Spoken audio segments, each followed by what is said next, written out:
name is Ruby. I am married to Matthew. We have been married for 7 happy years. Matthew is a kind man, a good man. He works very hard. He always thinks about our future. He has big dreams for us, for our life together. I love him more than words can say. He is my rock, my best friend, my everything. About a year ago, Matthew started working on a very important project at his job. It was a big chance for him. A chance for a promotion, more money, a better life for us. He was so excited, so focused. He worked long hours, sometimes late into the night. He would come home tired, but his eyes would shine with hope and determination. I was so proud of him. I wanted him to succeed more than anything. Around the same time, I started to feel different. At first, it was just a little tiredness. I thought it was normal. Maybe I was working too hard or not sleeping enough. Then, a small pain started in my joints. Sometimes my hands would shake a little when I tried to hold a cup. I told myself it was nothing. I didn't want to worry, but the tiredness grew. The pain became more frequent. I went to see a doctor alone. I didn't tell Matthew. I didn't want to distract him from his important project. He needed all his energy, all his focus. The doctor ran some tests. Then, one afternoon, he called me into his office. His face was serious. "Ruby," he said, "the news is not good." He told me I had an illness. It was a serious illness. An illness that would not go away. It would get worse over time. There was medicine to help manage it, to slow it down, but there was no cure. My world stopped. I felt cold. I heard his words, but they seemed distant, like they were about someone else. When I left the doctor's office, the sun was shining, but I felt like I was walking in a dark cloud. That evening, Matthew came home, full of excitement about his project. He talked about his day, his ideas, his hopes. I listened, I smiled, I nodded. But inside, my heart was breaking. How could I tell him? How could I put this heavy burden on his shoulders when he was already carrying so much? He was so close to achieving his dream. I couldn't break his spirit. I couldn't break his focus. So I made a decision. A difficult decision. I decided to keep my illness a secret. I would hide it from him, for his dream, for our future, the future he was working so hard to build. It was not easy. Some days, the tiredness was like a heavy blanket I couldn't shake off. I would force myself to smile, to act normal. When the pain in my joints was bad, I would take my medicine secretly and tell Matthew I just had a small headache. When my hands shook, I would quickly hide them or pretend I was just clumsy. Matthew sometimes noticed. "Ruby, are you sure you are okay?" he would ask, his eyes full of concern. "You seem a little pale today. Or you dropped that glass. Are your hands okay?" Each time, my heart would beat faster. I would smile and say, "I'm fine, honey. just a little tired from work. Or, oh, silly me, I'm just being clumsy today. He would look at me for a moment, then nod, trusting me. And each lie felt like a small stone added to a heavy weight in my heart. Weeks turned into months. Matthew's project was going very well. He was happy, confident. He was getting closer to his promotion. I was happy for him, truly happy. But hiding my illness was becoming harder. The symptoms were getting stronger. Sometimes I would have to sit down suddenly because I felt dizzy. Sometimes I would forget small things.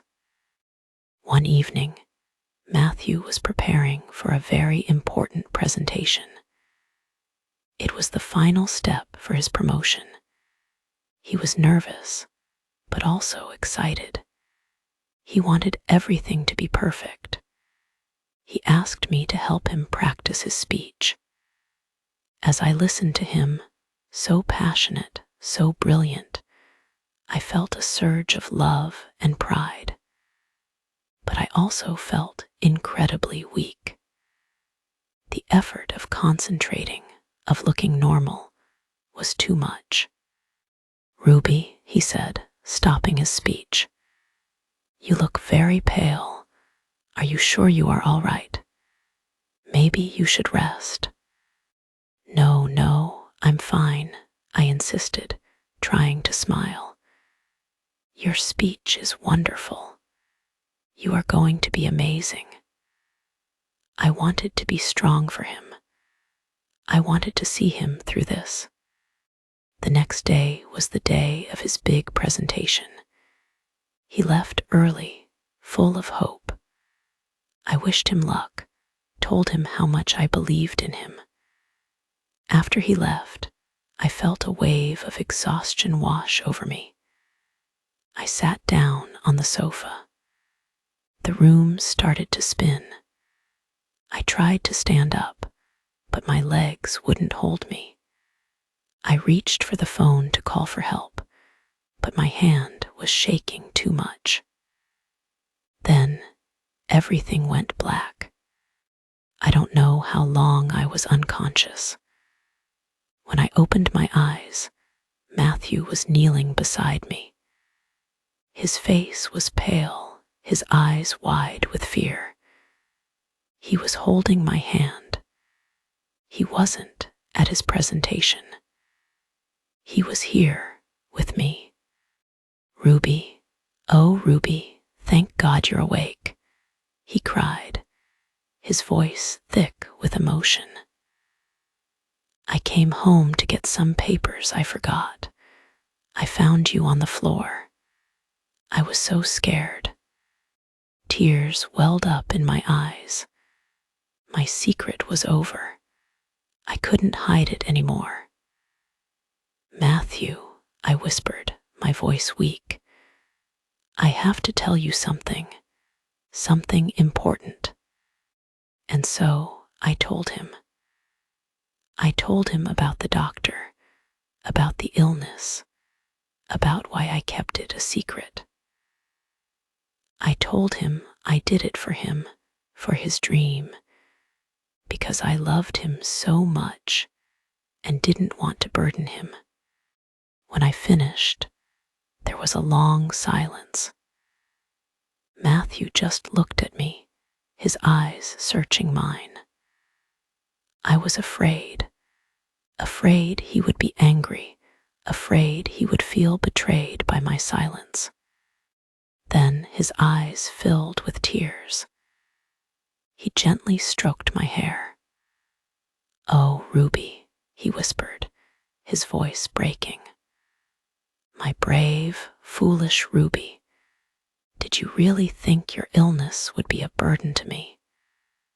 Don't you know that you are my life, my strength?" He held me close. "Your health, your well-being, that's all that matters to me, Ruby. Promotions, projects, They mean nothing without you. Why didn't you tell me? We are a team. We face everything together. I cried then, tears of relief, tears of regret for not trusting him sooner, tears of love for this wonderful man. I was so scared of hurting you, of stopping you, I sobbed. Hurting me, he said softly. Ruby, the only thing that hurts me is knowing you went through this alone, knowing you felt you had to hide your pain from me. We will face this illness together, my love, every step of the way. You are not alone. I am here. Matthew missed his presentation that day, but he said it didn't matter. What mattered was me. He took me to the hospital. He talked to the doctors. He learned everything about my illness. He held my hand. Life changed after that. There were difficult days, of course. Days of pain, days of tiredness. But Matthew was always there. He helped me with my medicine. He cooked when I was too tired. He held me when I cried. He made me laugh when I thought I couldn't. His love was my greatest medicine. He was strong, not just for himself, but for me, for us. I learned a very important lesson. Hiding my illness was a mistake born from love, but a mistake nonetheless. True love isn't about shielding someone from pain. True love is about facing the pain together, hand in hand. Matthew's dream was still important, and he did get another chance for a promotion later. But our biggest dream now was simpler: to live each day with love, with honesty, and with courage together. And that, I realized, was the best dream of all.